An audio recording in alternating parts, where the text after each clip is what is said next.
Ils se sont donné rendez-vous autour d'un café. Leur point commun, en 2017, tous soutenaient François Fillon. Aujourd'hui, ils sont derrière la candidate Valérie Pécresse. On en parle un peu de Fillon. Après, c'est vrai qu'il manque, au début, il manquait vraiment une figure emblématique. Et Valérie Pécresse est en train de le prendre le leader, en fait. Ce qui me plaît chez elle, c'est d'abord c'est une femme de conviction. Je la sens droite sur ses pieds et dans ses convictions. Si certains ont pu être tentés par Emmanuel Macron, l'idée est vite passée car pour eux, les élus républicains sont plus présents sur le territoire. C'est la personne, la candidate qui aura la majorité parlementaire la plus claire comparée à Emmanuel Macron. Il y a 5 ans, Emmanuel Macron nous disait « soyez fiers des amateurs pour les candidats législatives ».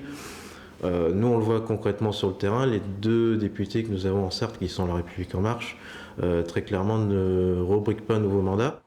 Dans le centre-ville de Sablé-sur-Sarthe, les avis sont plus mitigés, mais difficile de discuter face caméra. On est France 3, on fait un petit sujet. Vous coupez? Ouais. Vous effacez s'il vous plaît? Ok, pas de souci. Merci. Je n'ai pas trop le temps, excusez-moi. La polémique autour de François Fillon et des emplois fictifs en 2017 a laissé une mauvaise image de la presse. Ceux qui nous parlent soutiennent Emmanuel Macron. Il est fort parce que tout ce qui s'est passé, avec en plus le Covid qu'on a eu, tout ça, donc il est quand même assez fort. Ou alors vote blanc. Moi je vote personne, vote blanc. C'est mieux comme ça. Arthur Lelièvre, 26 ans, vit en zone rurale, il est commercial. Après avoir voté pour François Fillon, aujourd'hui son choix se tourne vers le parti Reconquête.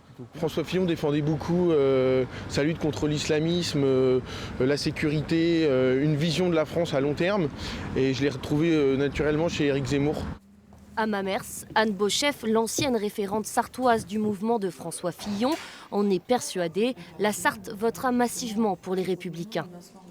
Ça reste une terre modérée comme les terres de l'Ouest et c'est vrai que Valérie Pécresse peut complètement incarner ici dans les Pays de la Loire et en particulier en Sarthe cette droite modérée à laquelle on est attaché. C'est elle qui porte le projet politique qui est le plus proche de celui de François Fillon. Ça c'est incontestable.